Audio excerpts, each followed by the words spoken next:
Artiviste, la série de podcasts d'Artland, programmée par le secteur des sciences sociales et humaines de l'UNESCO. L'émission qui reçoit des artistes engagés pour la promotion des droits humains. Aujourd'hui, nous avons le plaisir d'accueillir Jean-Pierre Chrétien-Goni. Bonjour Jean-Pierre. Bonjour. Jean-Pierre, pour commencer l'interview, pourriez-vous vous présenter en quelques mots ? Je dirige un lieu qui s'appelle Le Vent se lève, dans le 19e arrondissement, qui est un lieu de création dont on aura sans doute l'occasion de parler tout à l'heure. Je suis anthropologue, mais c'est une forme d'anthropologie qui correspond tout à fait aux activités que j'ai, c'est-à-dire c'est ce que j'appelle un peu en plaisantant en anthropologie expérimentale. C'est-à-dire que ce qui m'intéresse, c'est le fait humain tel qu'il se manifeste dans le travail de l'art et de la culture. Et voilà, donc c'est ce que je fais aujourd'hui après avoir été au Conservatoire national des arts et métiers pendant de nombreuses années à travailler sur précisément les questions d'anthropologie d'art et de la culture. Merci. Est-ce que vous pourrez revenir un peu sur votre parcours ? Alors le parcours, c'est un voyage, comme tous les parcours. C'est un voyage qui a commencé il y a un peu de temps. Mais c'est un voyage qui a commencé d'abord dans la science, puisque je suis ingénieur des mines. Rien ne me prédisposait vraiment à me rendre là où je me suis rendu.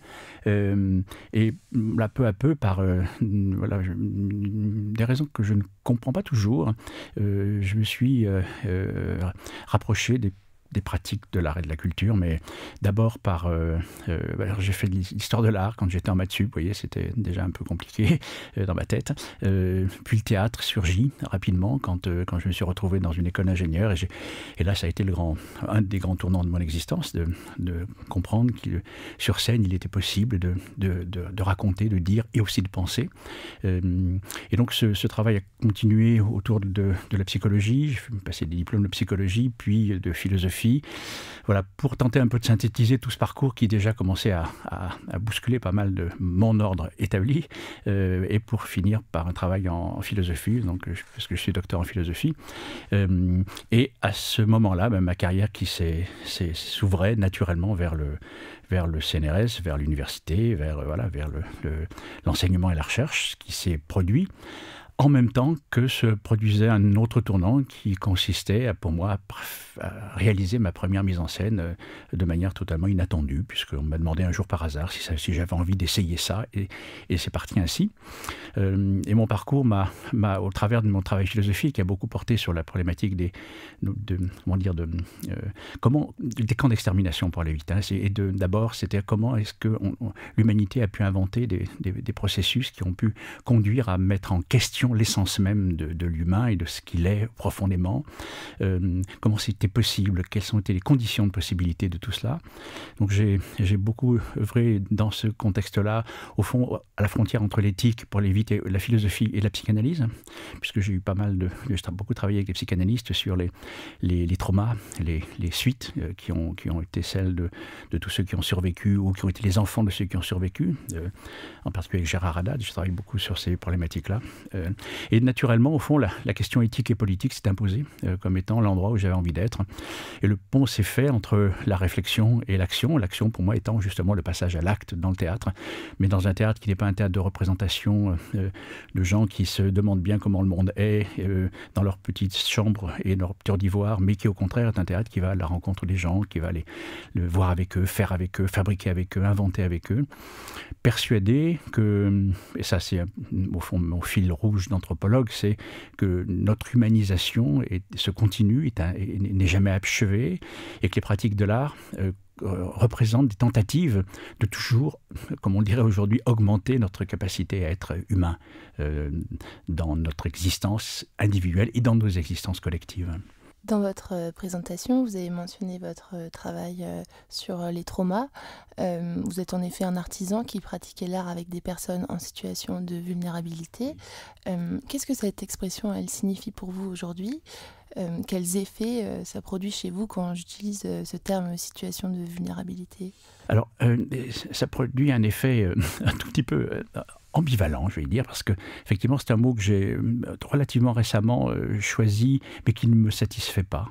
comme les précédents ne m'ont pas satisfait, puisque pendant longtemps, je me suis désigné, on m'a désigné comme quelqu'un qui fait de l'art avec des exclus, avec les sans-voix, avec ceux qui n'appartiennent pas au monde, qui sont en marge. Enfin, toutes ces expressions qui ont été forgées par les sociologues, puis par les acteurs de l'intervention sociale, pour désigner, je vais dire, presque 80% de l'humanité, c'est-à-dire ceux qui ne sont pas au bon endroit au bon moment, qui n'ont pas les conditions pour, qui sont dans des situations qui les fragilisent. Donc, pendant une période assez longue, mais c'était difficile à défendre, je prétendais travailler avec les gens. Le mot « les gens », people en anglais, voilà, ça me suffisait de dire cela, pour désigner au fond pas seulement des professionnels ou des gens qui seraient formés à ou qui auraient acquis déjà les compétences ou qui seraient dans les contextes favorables, mais tout le monde, tous ceux qui sont susceptibles de revendiquer le statut d'être humain, et on est quelques milliards à pouvoir le revendiquer, en tout cas devoir le revendiquer, parce que c'est indispensable de continuer tout le temps à le revendiquer. Donc cette désignation de vulnérabilité, elle est pour l'instant la moins pire que j'ai pu trouver, mais elle ne me veut pas complètement, puisqu'elle semblerait désigner en fait une faiblesse. Elle désigne quelque chose comme une faille, une blessure, parfois quelque chose d'irréparable. Or, ça ne caractérise pas tout à fait la manière dont je conçois la situation des personnes avec lesquelles je travaille. Être en prison, oui, c'est être vulnérable, de fait, par la situation dans laquelle on s'est retrouvé, après avoir d'ailleurs souvent œuvré sur la vulnérabilité des autres, puisque voilà, c'est parfois souvent pour ça qu'on y est. Être une personne en situation de handicap, oui, ça désigne aussi des vulnérabilités, mais la seule personne qui m'est réconforté réconcilié avec ce mot, c'est quelqu'un qui travaille avec des gens qui ont subi des incestes et qui dit constamment la fragilité, la vulnérabilité des personnes est en vérité une puissance.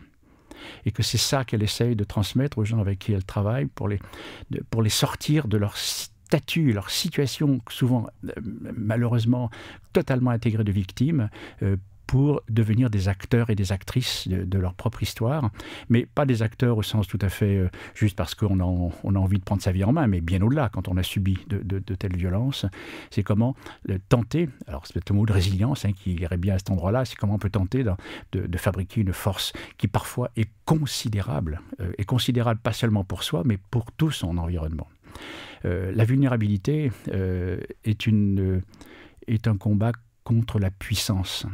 Elle désigne ça. Elle dit que par la vulnérabilité, en l'acceptant, en la travaillant, en le reconnaissant, en la mettant en œuvre, au sens précis du terme, peut-être qu'il est possible de contrecarrer la puissance qui a servi et qui avilit. Donc c'est pas simple pour moi de dire avec qui je travaille. Je préfère souvent dire les endroits où je travaille plutôt que les gens. Parce que d'abord la situation des gens est variable, fort heureusement. À mon âge aujourd'hui, je suis plus vulnérable que je ne l'étais il y a 30 ans. Voilà, c'est comme ça. Donc oui, j'ai changé, bien sûr, mais le monde autour a changé. Il y a des espaces de vulnérabilité dans lesquels je me retrouve qui ne sont pas liés à ce que je suis, mais au fait que le monde lui-même a effectué des mouvements avec lesquels je suis plus en délicatesse, on va dire, où c'est plus compliqué. Mais il n'en reste pas moins qu'il y a bien une relation au fond entre soi et le monde et les autres qui est en jeu dans cette notion-là. En fait, voilà. Pour dire encore de manière peut-être plus précise, au fond, le travail artistique que je développe est un travail sur le lien entre soi, les autres et le monde. Alors c'est énorme de dire ça comme ça, j'oserais pas me réécouter, mais c'est un peu ça qui est en question, c'est l'art du lien, c'est-à-dire de toujours nouer, renouer, la vulnérabilité étant une cassure, une rupture, parfois même un effondrement. Comment est-ce qu'on retisse, comment est-ce qu'on retricote les choses, et que du coup l'art permet de faire ce travail-là. Ça n'est pas si facile, marche pas à tous les coups, mais en tout cas c'est la tentative que l'on essaye de mettre en œuvre. Merci. Donc vous venez de nous parler avec qui vous travaillez. J'aimerais maintenant que vous nous dites un peu plus sur le comment vous travaillez, si vous pouviez nous décrire un peu le contenu de vos ateliers, mais aussi surtout selon vous, qu'est-ce que la pratique artistique a de spécial dans le recouvrement de la dignité humaine, dans l'insertion sociale et dans l'apaisement ? Alors, déjà, un premier préalable, si je puis dire, c'est que j'ai de moins en moins, je parle de moins en moins d'ateliers. Ou alors, mon travail est un gigantesque atelier, une manufacture, comme vous le disiez tout à l'heure, un lieu de l'artisanat. C'est-à-dire que c'est un endroit où on fabrique, où on fait. Je définis mes espaces de travail comme des espaces de création. Ce à quoi j'invite tous ceux qui n'ont pas été précisément invités à la fête de l'art et de la culture, c'est à cela. C'est à inventer avec eux, ensemble, un espace, un moment, un temps, un objet de création. Quelles que soient les disciplines, les formes, même si évidemment j'ai les disciplines qui sont dans lesquelles j'ai été formé, mais tout espace de création m'intéresse. D'accord. Et ça, c'est je dirais, ça répond peut-être déjà à la dernière partie de votre question, c'est que pour moi, la dignité se recouvre là, dans la capacité qu'on tente de fabriquer avec les gens, leur capacité à inventer, à se produire, se produire eux-mêmes, à fabriquer quelque chose au monde, à contribuer. Enfin, moi, je développerais volontiers, il m'est arrivé de le faire, une philosophie politique de la contribution. C'est-à-dire, être acteur dans le champ politique, c'est être contributeur, c'est-à-dire donner sa part. Recevoir sa part, comme dit Joël Zask, y être, participer, donc y être, donner sa part et recevoir sa part, sur les trois temps, au fond, de ce qu'on appelle la participation.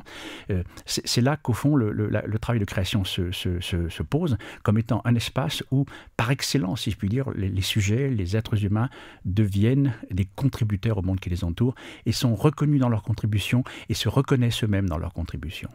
Alors, ça se traduit très concrètement, quand on fait du théâtre, si tout à coup on invente des personnages, on invente des textes, on reprend des textes, on invente des situations, on les montre à d'autres, on essaye que d'autres viennent voir ce que nous fabriquons, ce qui leur est donné à voir, prennent du plaisir et de la réflexion à voir tout ça. Enfin, nous mettons en situation de se mettre tous ensemble à contribuer. Créateur, c'est pas simplement un bel oiseau qui erre, qui se promène dans le cosmos, libre de tout. Non, c'est quelqu'un qui, pour moi, est profondément ancré dans le sol de nos réalités. Alors oui, je suis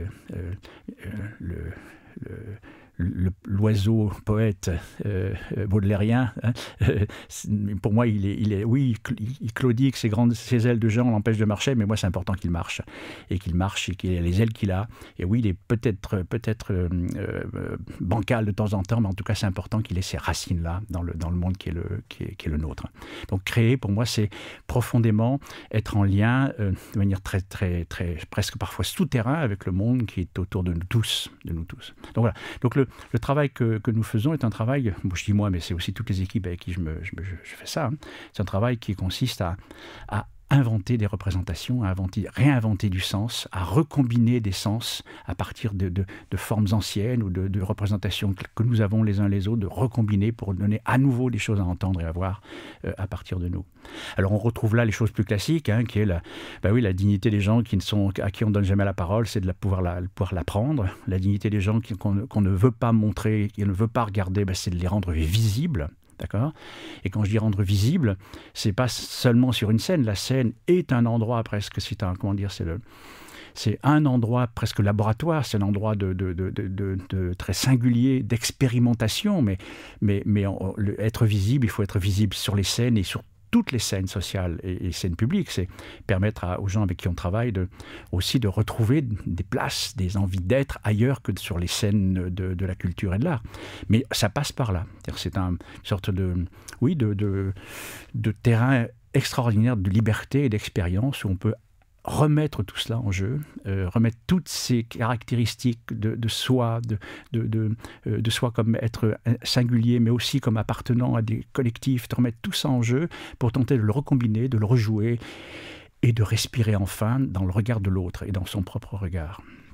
Alors, l'exemple, oui, par exemple, je travaille beaucoup avec des travailleurs migrants, des vieux travailleurs migrants. Des gens qui ont passé leur vie à construire ce pays, à porter des briques, et couler du ciment.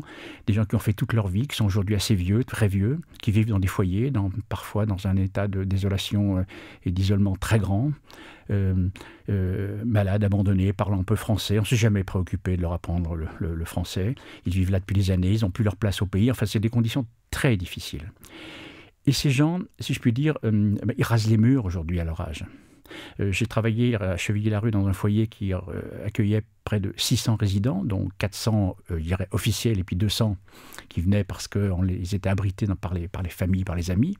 Eh bien, quand vous arriviez dans ce foyer, on avait l'impression qu'il était vide. Personne dehors, on ne voit personne. On va au travail, on va faire les courses, on rentre dans sa chambre. C'est-à-dire que, surtout qu'on ne nous voit pas, surtout qu'on ne soit pas, que le regard ne se pose pas sur nous. Et ça fait beaucoup penser aussi à la condition aussi de certaines femmes qui se cachent pour ne pas être regardées. Donc qu'est-ce que c'est que cette histoire? Dire qu'il y a des gens qui sont obligés d'organiser leur propre invisibilité. Et l'invisibilité sociale finit par être une invisibilité à leurs propres yeux. C'est-à-dire qu'ils n'ont plus de désir, ils n'ont plus de revendications, ils ne demandent plus rien. Ils demandent juste à ce qu'on leur fiche la paix. Et on ne leur fiche pas la paix, parce que vous imaginez bien que les tracasseries de toutes sortes dont ils font l'objet, y compris administratives, quand ils ne comprennent pas ce qui leur arrive, ce qu'on leur demande, sont considérables. Alors, pour ça que si la scène a un sens, c'est parce qu'elle ouvre à d'autres scènes. Si les espaces d'exhibition, de manifestation, les espaces d'événements, d'exposition ont un sens, c'est parce qu'ils sont profondément des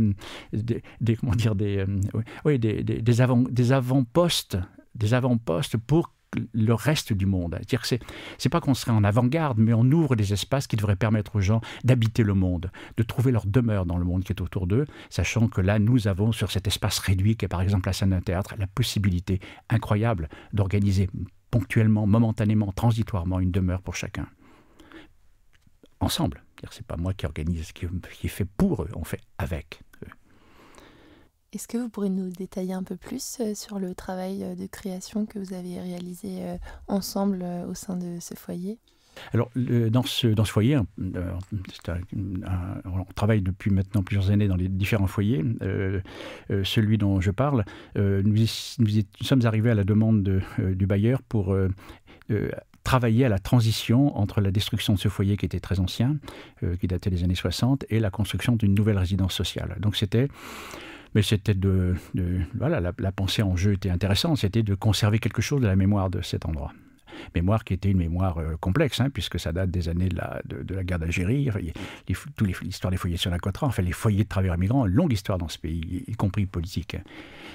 Et donc on est entré là et on a commencé à mettre en œuvre ce qui est notre propre méthode, c'est de dire on y va sans projet. C'est-à-dire qu'on n'a pas... alors oui, je suis metteur en scène, Hélène Labadie, et je travaille est aussi metteuse en scène, mais on n'y va pas en se disant, tiens, on va monter je ne sais quelle pièce qui nous paraît à nous tellement adaptée à cet endroit-là, c'est ça qu'on va faire, et on va leur proposer ça. C'est pas du tout comme ça qu'on travaille et qu'on a travaillé là. C'est au contraire d'aller à la rencontre des gens, d'aller prendre le café, d'aller manger avec eux, d'aller passer du temps, d'aller se promener, d'aller parfois chanter avec eux, d'aller organiser ici ou là, de participer à des manifestations qui étaient les leurs, et peu à peu d'entrer en connaissance ensemble jusqu'à produire des idées qui nous viennent à tous. Et peu à peu est née l'idée dans cet endroit-là de créer un musée en fait. Donc j'étais venu avec ma camarade pour faire du théâtre et on a fait très peu de théâtre à la fin. Il y a eu une improvisation avec un résident musicien et quelques exilés qui venaient d'ailleurs. On a monté dans le cadre du musée une petite forme théâtrale, mais l'essentiel des productions que nous avons réalisées avec les résidents, c'était de la peinture, c'était de la vidéo, c'était de la photographie, c'était des textes, toute une série de choses qui ont été raconté dans un des lieux du foyer, à l'intérieur du foyer. Il y avait un lieu qui ne servait plus à personne, pour qu'on puisse faire ce qu'on appelait à ce moment-là l'histoire de leur vie migrante, les récits de vie migrante, pour que les gens autour, les gens qui sont venus de Paris ou de la ville autour, puissent entendre, voir, c'est-à-dire que leur histoire soit enfin visible, mais encore je répète, y compris à leurs propres yeux. La dignité, c'est se dire ma vie a valu la peine d'être vécue, même si elle a été difficile. Et on se trouve devant des paradoxes assez compliqués. C'est-à-dire que nous, quand on arrive dans ces endroits, on se dit, mais comment est-ce qu'on peut faire vivre des gens dans des endroits pareils? Mais c'est une honte, ils doivent être en colère. Mais ils ne sont pas toujours en colère, parce qu'ils vivent là. Ils vivent là depuis des années. Ils savent bien que c'est compliqué, mais c'est quand même l'endroit où ils vivent. Et ça doit être respecté. C'est-à-dire que ce n'est pas à moi de dire si là où ils vivent, c'est bien ou pas bien. Ce n'est pas à moi de décider ce qui est digne ou pas digne. Alors il y a des espaces en dessous desquels on se dit, mais on va essayer de leur faire entendre qu'ils ont droit à mieux. Et là, on tombe sur un autre processus qui est de faire reconnaître aux gens le droit qu'ils ont à réclamer autre chose que ce qu'on leur a donné. D'accord ? Mais dans un premier temps, on n'y va pas en disant, voilà, c'est terrible, vous vivez dans un enfer. Non, ils ne se sentent pas vivre dans un enfer. Donc tout le travail consiste aussi à réveiller quelque part. Hein, je veux dire, oui, réveiller les consciences, hein, c'est un thème contemporain, sur les conditions dans lesquelles les gens vivent, mais en passant par l'élaboration d'images, de sons, de textes, de récits, de choses parfois extrêmement drôles qui font le tissu de nos vies. Et de leur vie, bien entendu aussi.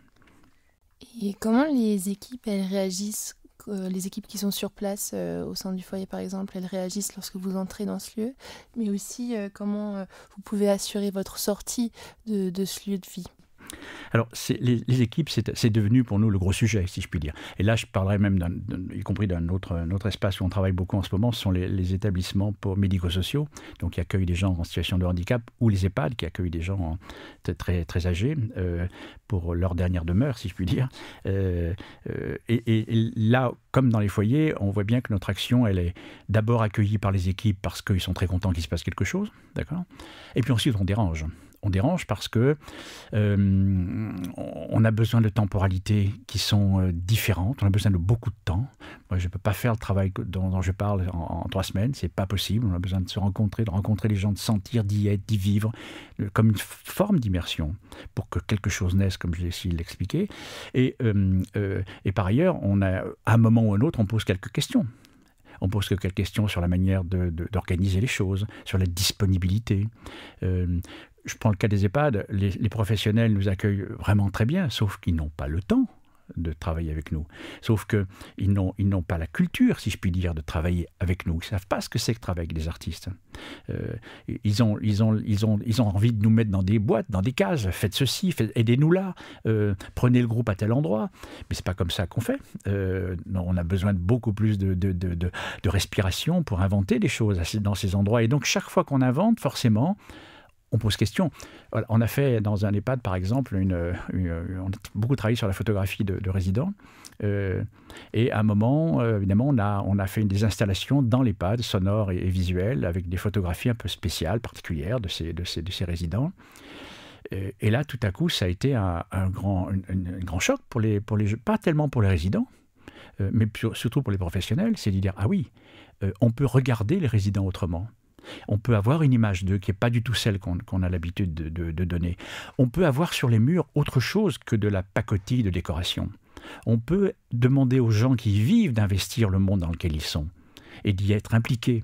Que ce soit non pas la photo de je ne sais quel acteur célèbre sur le mur de la chambre, mais une image de la personne qui y a vécu. Dire, comment on peut tenter de faire en sorte que les résidents ou les résidentes, mais je dirais pareil pour les habitants des foyers, ne soient pas simplement des objets que l'institution traite et travaille. D'accord ? Donc, qu'ils redeviennent profondément acteurs de leur histoire et de leur situation. Et ça commence par, justement, à dire, ben voilà comment on est, voilà qui on est. L'histoire, c'est nous. Et voilà comment elle se montre sur cette scène, dans tel foyer, sur tel mur, à tel endroit. Dans cette EHPAD, quand on est au mois de septembre, plus tard, on a repris les photos pour les emmener dans d'autres expositions. Il y a des gens du personnel qui sont venus nous voir en disant, mais pourquoi elles partent ? C'est pas bien ? Pourquoi elles partent ? Ils ont vu, ils n'ont pas fait beaucoup d'études, hein. On aurait plutôt tendance à penser que ça ne les intéresse pas, mais ce n'est pas vrai du tout, parce qu'ils ont bien vu que les images étaient différentes. Je ne dis pas qu'elles étaient géniales, mais elles étaient tellement différentes de ce qu'on leur donne à regarder. D'accord ? Donc alors évidemment, on a décidé de leur rendre, hein, ces images appartiennent à cet endroit, parce que ce sont des photographies des gens qui y ont vécu, elles doivent y rester, mais on va discuter de la manière dont elles vont y être. Comment est-ce que l'institution va gérer leur présence dans cet endroit ? Donc, mais j'ai mis l'exemple où de plus en plus on a envie de dire que le travail avec les personnes dites accueillies, les résidents, les personnes qui sont dans ces situations de difficulté, ils passent par un travail avec tout l'univers d'encadrement dans lequel ils sont, si je puis dire, enserrés. D'abord parce que sans eux, ça n'est pas possible. On ne peut pas travailler, nous, directement comme ça. On a besoin, on entre dans des lieux qui ont des histoires, qui ont des logiques, des cohérences, parfois beaucoup de travers, mais en même temps, on fait avec ça. Et puis, on doit penser les institutions comme des écosystèmes. Oui, il y a le résident, il y a l'éducateur, il y a le directeur, l'administrateur, la personne à l'accueil. Tous ces gens-là nous intéressent autant les uns que les autres, si je puis dire. Et donc, on va encore mieux dans ce qu'on considère le travail de cette façon, en quoi il s'agit de fabriquer du lien constamment, et que le travail artistique consiste à nouer des liens qui n'existaient pas ou qui étaient distendus, à les requalifier, à les redensifier, à leur redonner de la couleur et de l'intérêt. Donc c'est ce qu'on tente, d'accord, dans ces endroits. Et donc le personnel, il est souvent les plus... d'abord, ça va bien, on est content d'avoir des gens qui viennent faire des choses chez nous, et puis après, mais ils nous demandent des trucs, mais ça nous contraint, c'est compliqué, on a trop de travail, c'est pas notre mission. Et puis, à un moment, quand on a assez de temps pour ça, ou quelque chose, il y a un petit saut qui se fait, où le regard change. Et donc se pose, pour terminer là-dessus, la problématique de l'après. C'est-à-dire que nous, on n'a pas vocation non plus à être, parce que je pense qu'on s'épuise aussi, parce qu'il y a un moment où on est moins, c'est difficile d'être dans ces endroits, il faut passer la main. Et là, c'est le grand problème pour moi de la place de l'art et de la culture dans les institutions, c'est comment elles ont dans leur propre politique la capacité à assurer la pérennité de ces actions et les conditions de la pérennité. Moi, je demande à ce que d'autres artistes viennent après nous, qui fassent d'autres choses, d'autres disciplines, mais que il y a là un mouvement de vie qui s'élabore. Tous les lieux dont je parle sont des lieux de vie, y compris les EHPAD. Et peut-être même surtout les EHPAD. Ce sont des lieux qui doivent être des lieux d'échange, d'interaction, de manifestation de l'expression humaine. Donc, des lieux d'art et de culture. Donc, ouvrons les portes à des... Mais encore une fois, ça se fait. Je ne dis pas que ça se fait. Ça doit se faire de manière encore plus massive, plus engagée, parce qu'il y a des urgences très importante au regard de ce que nous rencontrons. La misère, ici ou là, n'est pas très loin. Et vous, Jean-Pierre Chrétien-Goni, en tant qu'artiste, mais aussi humain, qu'est-ce que ces ateliers vous permettent? Qu'est-ce qu'ils vous apportent? Et comment vous en sortez-vous aussi grandi d'une certaine manière? Question à laquelle on se pose tout le temps. C'est-à-dire, moi, je disais au tout début que pour moi, l'humanisation n'est jamais achevée, y compris pour chacun d'entre nous. Elle l'est pas plus pour moi. Donc, je sais pas, je sors de ces endroits avec une expérience humaine densifiée. Je veux dire, parfois, j'ai l'impression d'avoir lu 10 livres ou 10 fragments de livres et que tout ça est une sorte de nourriture assez incroyable, mais dont je ne veux pas être le dépôt, si je puis dire. Je suis que le transitaire, je ne sais pas comment appeler ça, le lieu de passage, le lieu de réarticulation, de genre d'endroit où ça mélange, où ça se remélange pour se redonner autrement ailleurs. Donc moi, j'en m'entends de mieux en mieux comme moi-même un espace d'écho, où ça bouillonne de plus en plus pour que ça bouillonne ailleurs. C'est-à-dire, un jour, je vais exploser, comme tout le monde, mais c'est ça qui me fascine. C'est comment est-ce qu'on a besoin de mettre en vibration l'humanité. L'humanité, c'est une gigantesque vibration. Et que partout, la vie s'arrête, la vibration s'interrompt. Et qu'on est des amplificateurs. Enfin, moi, Fernand Deligny disait, un éducateur qui a vécu avec des enfants autistes dans un village des Cévennes dans les années 70, qui a été célèbre pour ce choix de les sortir de l'hôpital, pour dire, mais on peut faire monde commun avec eux, disait, nous sommes des créateurs de circonstances. Et ça, cette phrase me convient bien, c'est-à-dire, ça c'est notre travail, de trouver les moyens, les conditions, les circonstances qui vont permettre à ces humanités, au pluriel, de se rencontrer, de s'affiner, de se reconstruire, de se réélaborer, de se solidifier, pour que la vibration augmente.